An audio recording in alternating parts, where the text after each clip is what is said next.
one take that oh is still boy, holding that won't up. go away. It's still holding up. The take that's driving me, Rob G, crazy because everybody's texting us. Who else is getting it? Elijah as well. Elijah's getting it as well. Who? Elijah. People are texting, calling, DMing me. People, I told you yesterday. People, I don't even know how they got my number. That their relatives or their parents giving out numbers to their parents who's been a fan. Oh, I've been following you for years, listening, but then listening and now hearing your shenanigans and craziness with Ohtani, your Ohtani take. And now you got websites publishing it and everything. Rob G, you getting the hate too? It's gotten to a point now where it's not even. It's gone past to, come get your mans. Oh, can't believe Rob's saying that. Now, your boy. Now I can't believe yo would say that on the show. Like I'm the one who said it. Like I didn't say that. That's Rob. People had me. They were thinking about calling Link the HR on me. What? They were like, "This is a fireable offense that you all would say that." I said, "Hold up, I ain't say that." You know what I mean, Monty, you too? Oh yes. At my other employment of the Dodgers, somebody came up to me and was like, "Don't you work with Rob Parker?" And I said, "I do actually." Yeah, I know that stutter. I know that stutter. I do. Yeah, and they're like, "Did you see what he said about Ohtani?" And I was like, yeah. I was like, "Rob's tripping. He's a cuckoo bird." I think I called you a cuckoo bird. Yeah. Is what I said. I literally have a copy and paste response now. Right. It's just like, man, Rob crazy. What you expect? Ha ha. I know. Literally, just copy paste. I'm keeping my gig with the Dodgers. Right. I don't know him that well. I know. Yeah, we've been. You know what I do. So I don't know what they're gonna say next time they see me. I see him down the hall. Yeah, once in a while. Next time I see him, I'm gonna be like, hey, I'm like, That's all right. It's going to be real funny the next time MLB Bro wants a credential at Dodger Stadium. Yeah, I already know. Well, the only thing that works is that, I'll be at the World Series here in L.A. So you think. But you got to go through the national. Oh, yeah, good point. Okay, not I was about the to local. say, Ohtani's. They don't run the local. Yeah, next season, next spring, Ohtani's no regular English season Dodger games for Rob Parker. Ohtani's English is going to be perfect. It's going to be like, not him. It's going to be perfect. It's going to be perfect. Wait a minute. No, not him. Right. No. But speaking of that, one of the world's greatest athletes of all time, Coach Prime, who played in World Series and the NFL, obviously. Yep. Coach Prime. They asked him about just the Ohtani's feats and just his thoughts on baseball. Here's what he had to say. He went through 6 innings, struck out 10, and then hit 3 home runs in the same game. That is ridiculous, man. He did what? 6 innings, struck out 10, and then went 3 for 3 at the plate and hit 3 home runs in a closeout game. Can they game. just hand him the MVP during the game? I was going to ask you if you think that's the best individual performance, maybe not just in baseball, but for a single game in sports history. Yeah, because he's doing something that's unfathomable. I'm not going to say sports history because I can't recant everything that has transpired. I hope he opens the door for others. Because there's many more pitchers, not more, that don't sound right. Many pitchers that can do both, but they're never allowed to do so because they put them in a pocket and say, you just need to do that. So hopefully he opened the doors for others. See, now what I loved about Deion, he didn't just buy into the hype. It's the greatest performance ever. Deion was measured. I don't know all to be able to say it's the greatest feat ever. Thank you. Because I want all you Dodger homers, okay, and Ohtani lovers to first look up Rick Wise from the Philadelphia Phillies in 1971 before we get to the bigger topic. Yeah. And look at what Rick Wise did. You know what he did? What did he do? He pitched a no-hitter, one walk away from a perfect game, and hit 2 home runs in a game in 1971 for the Philadelphia Phillies. You hear me? He pitched a no-hitter, not 6th inning. Oh, Johnny pitched 6 innings. It's unbelievable. I can't believe he pitched 6 innings and he hit 3 home runs. Rick Wise did that. I gave you another example. Bob Gibson in 1967, Game 7 of the World Series. He pitched a complete game, 10 strikeouts. This is Game 7 to win all the marbles and hit a home run in that game. So don't give me that nobody who ever pitched also didn't hit a home run because it has happened before. I'm not trying to poo-poo what Ohtani did. I'm not trying big time. You have Raisin Bran. You got Metamucil. You got everything going on right now. Just because I said it wasn't anything special, I don't know. People are going crazy. Yeah, they are going crazy. Now, we argued about that enough. We've gone viral enough about that. I like the second portion of what Coach Prime was talking about. Let me Coach Prime, baby. He brought up an interesting conversation to me. What Ohtani is doing, obviously great. It's historic. We're talking about it. It's viral, all those kind of things. But I do think something we may now see, which is why the other day when we were talking about will it ever happen again, I said no. Then I said, actually, wait. The reason why I said wait, Coach Prime alluded to.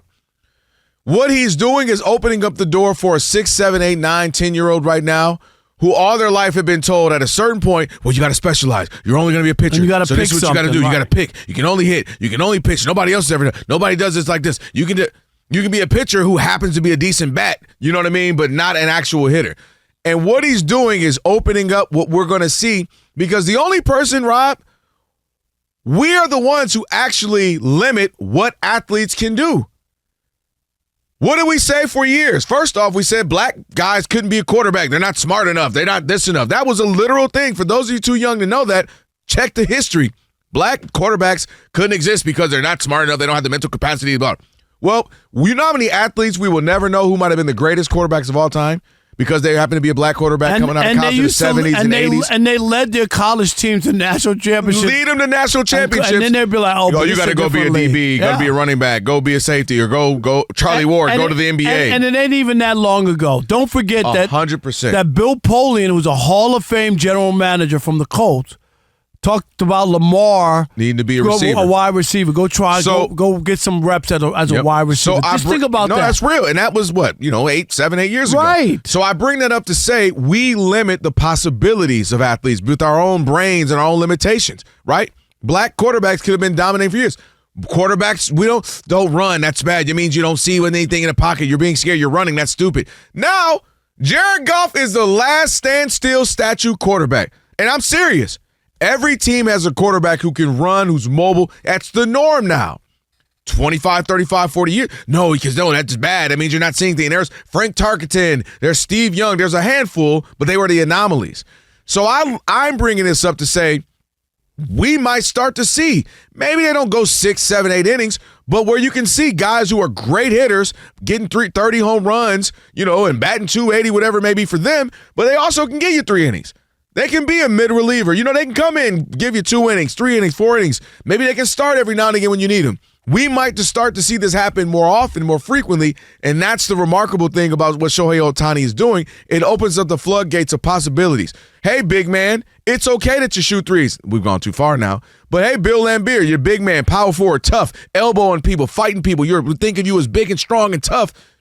Bill Laimbeer was out there stretch forward, knocking down threes. Now it's common to see Wemby, 7'12", shooting threes. So my point is this might usher in something where we didn't think we'd see this 25 years from now.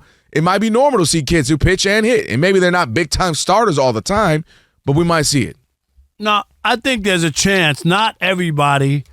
You got to be right. Everybody can't be Ohtani. Right. You got to be really special because they're just everybody's not going to be pitching and hitting and doing Agreed. that. But it's got to be, see it. But there's more of a chance now because it was such a long time between Babe Ruth and Ohtani. I mean, and that's really when you start to look at. And we talked about when I brought up Rick Wise. They were good hitting pitchers. Yeah, who could go out and hit home runs. Yeah. You know what I mean, and stuff like that. They didn't play every day, or the team. What's the big dude, Bartolone, right? Oh yeah, Bartolo Colon. Yeah. Right. Well, he get up there who finally hit a home run. Had never hit a home run. Played all those years in the big league, and then finally hit one, and they went crazy when he finally hit one. He was out there, big belly, Jerry Kerr. But he could pitch. Yeah, he listen. Hey, if you good at something, do it. But go ahead. I'm just saying. Yeah, I don't think it's going to be a floodgate. It's going to be, but the idea that somebody is of that ilk and has that great of an arm and can hit that kind of, and especially now that we have the DH in both leagues. Yep. Remember that. Before, it wasn't like that because pitchers had to hit, so there was no spot for a guy really to be a DH. And now Ohtani can DH and pitch and still be, and then when he pitches, he's in his DH spot. So it makes a lot more sense now. Rob G, what do you got? Just a quick question for you. I know it's kind of apples to oranges, but obviously Ohtani has been, a unicorn. You guys say that he can do both at such a high level. And the question was, are we going to see the next wave of athletes who are two-way stars? Well, we already have one right now in football in Travis Hunter. And I know it's early, but the early returns are it's not going well as a two-way star. Do you see, I know it's baseball and football, but the fact that we have one guy doing it great and there have been others, Chris Gamble and Charles Woodson was okay, in college, didn't really do in the NFL. Like, are you going to see players where they're like, no, Ohtani's different. No one else can do what he's doing. That's why we're not going to allow you to do it, because they're trying to do it over here and it's not working. Yeah, I think that hurts a little bit if Travis Hunter, if they finally decide, okay, you got to do this. Mm-hmm. You're not really good at the other one. We want you to really concentrate. I think it's going to be hard anyway, and I don't think every team is working on guys in the minor leagues. Baseball's different. They got to work on the minor leagues in order to get up there, and I don't think they're like, oh, yeah, you got to have a superior arm and then be able to hit like that. Not you're a slap hitter, or you know what I mean? You're just like, this guy hits 50 home runs a year. That's a guy's bat I'm willing to allow to pitch and do more than that because of that. Am I right? I think the difference will be what's asked of Travis Hunter is to be doing two things in the same game. Ohtani gets 5 days away. Sometimes, as you know, they didn't even have it. Sometimes he might skip a couple of what would have been a normal rotation. We'll get him in a couple weeks. So that was able to do that. Yeah, 7, 8 days, 9 days. Whereas Travis Hunter, in his mind, I'm going to play 40, 50 snaps on offense, 40, 50 on defense. And that can wear you out. That can confuse you. It's too much. That's why it'll be more difficult what Travis is doing in the sense of trying to do both things in the same game on the same day. All right, Rob, so they're watching us right now, which means another thing they can do is what? They can subscribe. All you got to do is hit that button, subscribe to The Odd Couple for some of the best sports talk content in the nation. Facts, and while you're at it, they can like, they can comment, they can share. Do all that for us. We appreciate it. Just do all that right up in here.